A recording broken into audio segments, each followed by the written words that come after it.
Welcome back. In this week's video, I will be refurbishing this French Provincial dresser. I lost some clips where I repaired some of the damage. To start, I first repaired some peeling veneer by applying some Bondo and applied wood glue and clamps to the drawers that were coming apart. We're going to jump right in after the glue has finished drying.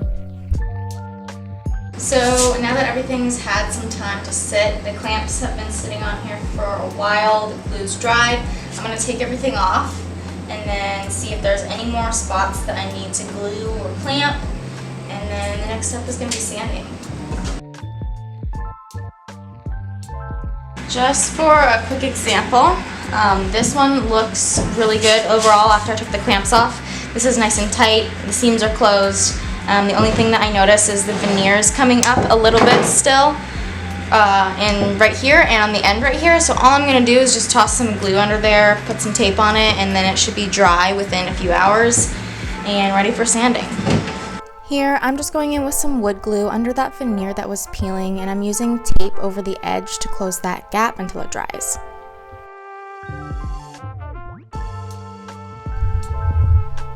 This is what all of the drawers looked like once I was done repairing that peeling veneer and water damage. Unfortunately for the hardware, I needed to figure something else out because it didn't come with all the drawer pulls and I couldn't find any with the same center marks. So I decided to go in with Bondo, fill the holes so I could drill some new ones for the hardware that I ordered. When using Bondo to fill any kind of hole, I like to put a piece of tape on the underside so that none of the Bondo falls through, and I make sure that I'm putting a healthy amount of Bondo to cover the hole, and this really prevents having to do a second coat.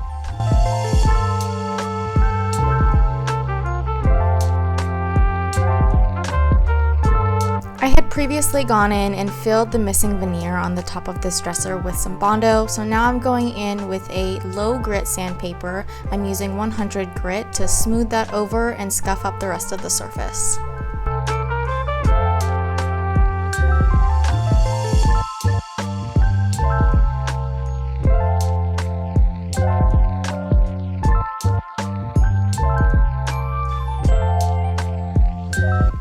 After sanding, I like to go in with a wood filler and fill any tiny nicks that I can see before going in with a higher grit sandpaper. Next, I'm going in with that same 100 grit sandpaper on all the drawer faces to smooth out that Bondo I had applied earlier and rough up the surface. You'll notice that I'm not going all the way through this old wood stain, and that's because I'm going to be painting this piece, so all it needs is a good sand.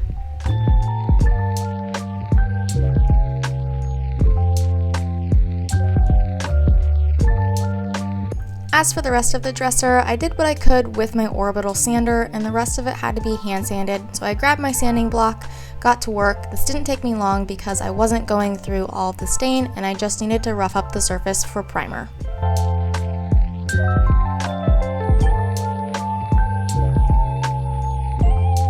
I'm finishing everything off with a 220 grit sandpaper.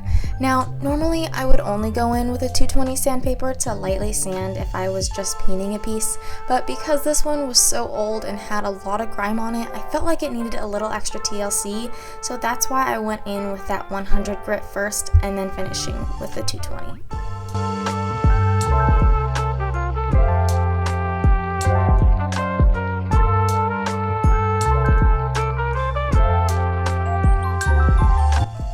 I'm quickly going in here with a vacuum to get off the majority of the dust before I go ahead and wipe it all down. Everything has been sanded now, and next step's going to be to clean everything. I want to make sure that I'm cleaning it really well. This is an old piece. It had a lot of gunk on it. I already gave it a clean in the beginning, but I'm going to go in again and give it a nice good wipe down, inside, outside, drawers, everything. That way it's nice and clean and the primer will adhere to it better. So we're going to clean it and then go in with the primer. The reason you want to sand and clean before priming is to give the primer something to adhere to. It won't want to stick very well to a smooth or a dirty surface. I'm going in with this Bin Zinger primer. It is a stain blocking primer, and I felt like I would need it for this piece because typically old stained wood furniture will bleed through paint and leave a splotchy finish. I'm not putting this in my sprayer because it is an oil-based primer and very difficult to remove, unlike a water-based paint.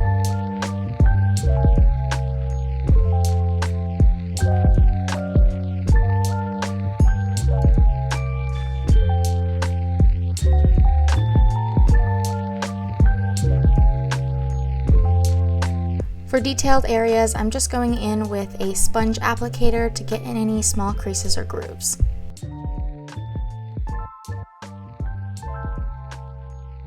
A very important step in between coats, even after you prime, is sanding. But I also like to go in after I prime and see if there's any nicks or things that I missed. It's very easy to see once you've primed. So I'll fill the majority before priming and then always go in after priming to check. So there's a few marks that I see. I'm gonna fill those really quick and then go over everything with a high grit sandpaper. I just go back in lightly with a 220 using my hand, and that's it. Ready for paint.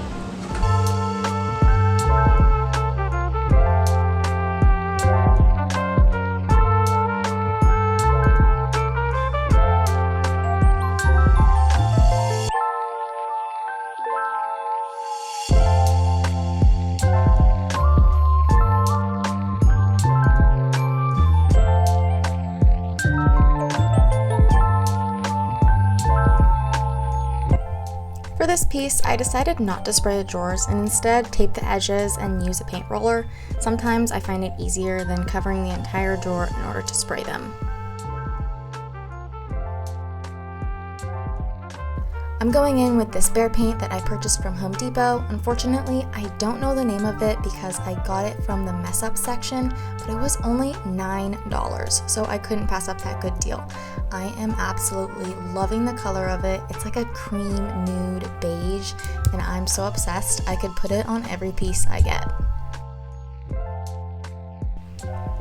As for the dresser base, I am going in with my Wagner sprayer. I love using this whenever I can. It makes painting super seamless and easy, and the finish is unbelievable.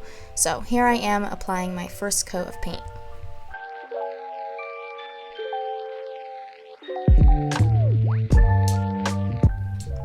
I did a total of 2 coats of paint, let that dry, and this piece was ready to be brought in for its finishing touches.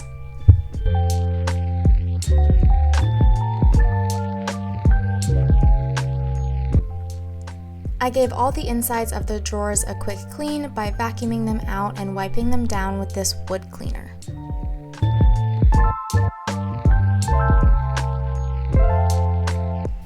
The next step is to drill new holes for the hardware. To do that, I'm using my hole template to get the most accurate measurement on each drawer.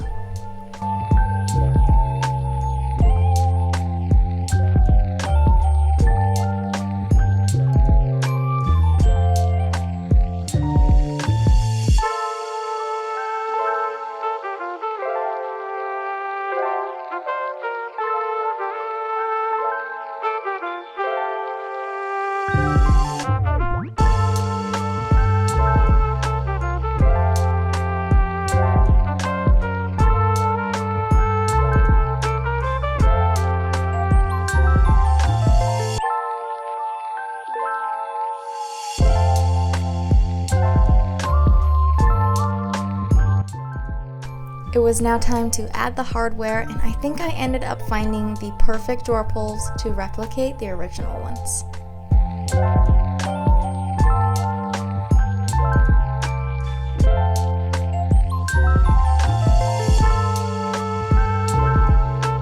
A very important last step is to oil the drawer glides and insides of the drawers. This helps the drawers glide smoothly and nourishes the wood.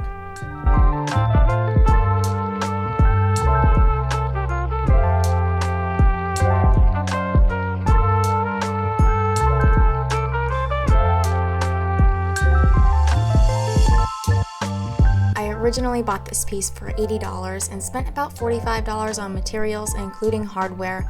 I have it listed for $825, so that would mean I would be making a $700 profit off of this piece. I am loving this paint color and how it turned out. Let me know in the comments what you guys think.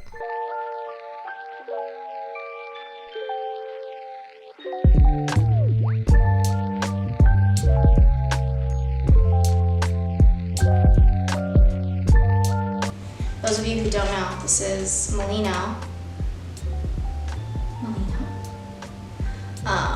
He's our 2-year-old Belgian Malinois. Can you say hi? Okay. Thank you for watching, and thank you to everyone who has subscribed. Stay tuned for next week's video where I'm building something special from scratch.